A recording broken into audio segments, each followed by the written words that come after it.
Hello everyone and welcome back to my channel. I am Bert the Stormtrooper and this is the home of That's Just Prime, the comprehensive Optimus Prime review series. I also review other Transformers, lots of G1 stuff, as well as Teenage Mutant Ninja Turtles, Ghostbusters, GoBots, and pretty much any other toy that may jump out of me. I also do the occasional arcade and pinball machine videos, unboxings, blogs, challenges, and miscellaneous videos where my daughter usually makes fun of me. Those are a lot of fun. If you're new to the channel, thanks for checking me out. Please be sure to click that subscribe button and hit that bell icon so you're notified when I upload a new video. I usually upload 2 videos a week, sometimes more. And don't forget to give me a thumbs up and share if you like what you see.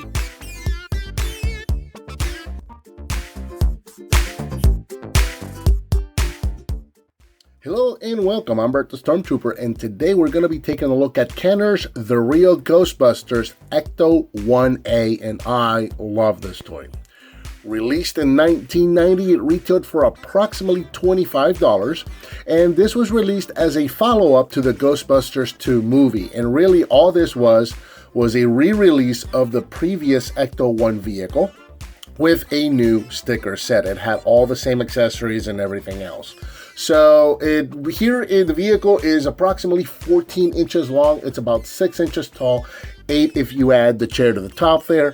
And once again, as you can see, it's pretty much just the same vehicle that we got before, just with a new sticker set. Makes it a little more colorful, makes it look more like the vehicle that we saw in the second movie. And it really does create a really nice contrast to the previous Ecto 1 vehicle, and we'll take a look at them together here in a moment so you can see, because they both look fantastic, especially when they're standing side by side.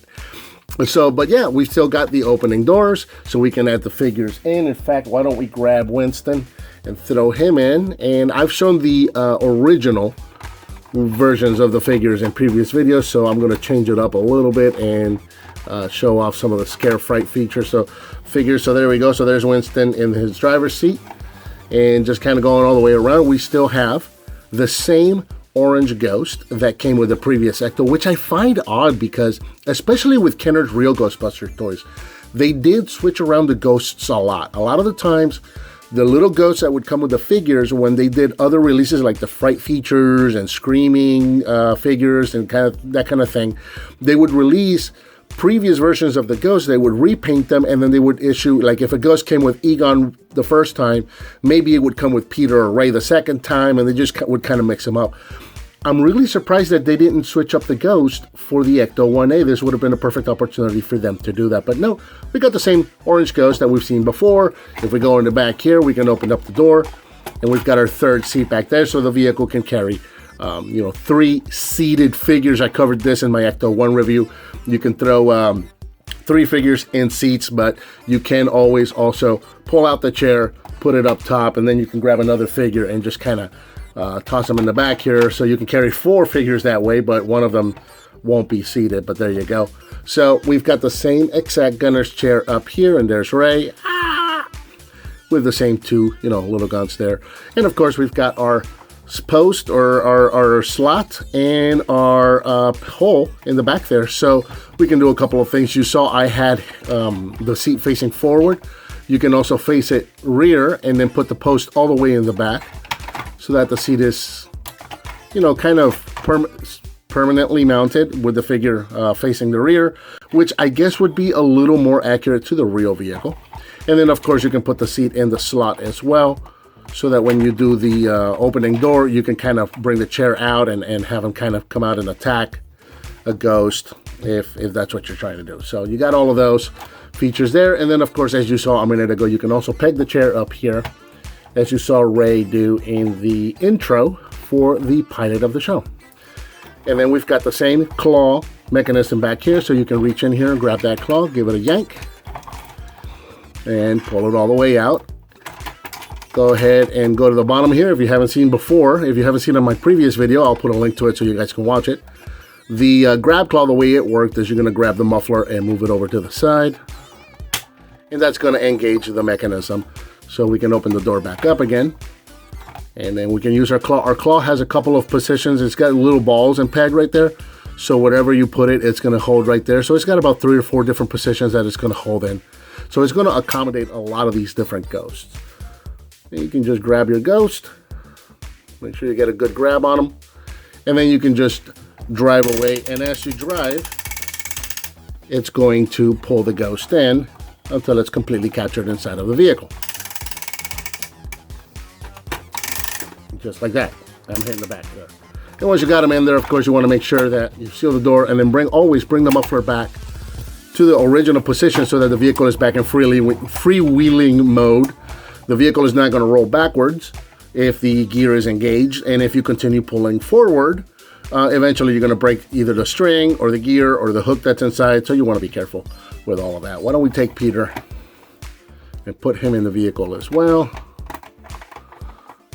There you go, Peter. And he's scared. You see his eyes popping out there. There you go. Very, very cool. I really love the way this looks. And, yep. So let's do this. Let's go ahead and grab the ghost back up again and kind of reset. And what I like to do is I like to, again, engage the gear. Bring this as far forward as it's going to go. And then you can use the wheel wells in the front of the vehicle there. Once I get up there, I disengage the gear again. And the claw tends to just kind of naturally drop back in.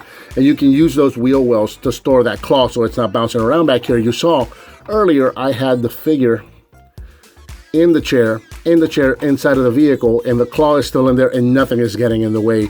And I can probably even put the ghost in there if I wanted to, and nothing gets in the way. So that's kind of the way I like to store it. For comparison, here is Kenner's 1990 Ecto 1A next to the more recent Playmobile Ecto 1, so you can see what these guys look like next to each other. Here he is next to the Extreme Ghostbusters Ecto 1A, and I have reviews to all of these vehicles, so you can, I'll put links in cards for them so you guys can go back and see them. And this one is updated at the end of this guy's review. I had changed out the stickers, and then I added the one on the hood later, and that didn't come out. That wasn't in the video, so you guys can go back, watch this video, and then you can see what it looks like now updated. And that's what they look. I really like the way these two videos look like next to each other. And then finally, we'll bring in the original Kenner Ecto 1, so you can see what these guys look like together side by side, and you can really see it is the exact same identical toy. It really is. Again, same toy, same accessories, same ghost. Even they didn't even switch up the ghost. The only thing they did is they did a new box for it, and they gave it a new sticker set, so it looks like the Ecto 1A from the movie rather than the original one, Ecto 1. But I really like the way they both look. Growing up, I was always more of a purist and liked Ecto 1 more than I liked Ecto 1A. And then as I got older, I really started to like Ecto 1A and all the added stuff that they added to it. Same thing goes with this vehicle. I did not like the way the Ecto looked with the stickers for the 1A. And then as I grew, the more I saw it, the more I liked it. And then even when I got it in hand, I loved it even more. I absolutely adore how this vehicle looks. I love the colors on it. It's just a very colorful vehicle. Yes, I know the colors, it's all the same, but the stickers add to it. It's just a very colorful vehicle. It's very alive, especially with all the little slime spots and everything else. I just really love the way it looks. And then when you put them together, I cannot get enough of this shot. I took this exact same shot right here. I put it up on social media because I just can't get enough of this shot of the two vehicles together. So let's get Ecto 1 out of the way, and we'll do one final shot with the 1A. Did I say get Ecto 1A out of the way or Ecto 1 out of the way? I don't know. Who knows? Anyway, yeah, love this vehicle. I'm really glad to have gotten a second one of these so that I could get the both of them together. And that about covers Kenner's The Real Ghostbusters 1990 Ecto 1A. What did you think of this vehicle? What would you like to see me review next? Do you have a request? Let me know by leaving me a comment. Give me some thumbs up. Subscribe and hit that bell icon so you're notified when I upload a new video. I've got that donate button up there. If you want to hit on that, I'd really appreciate it. And I'll talk to you next time.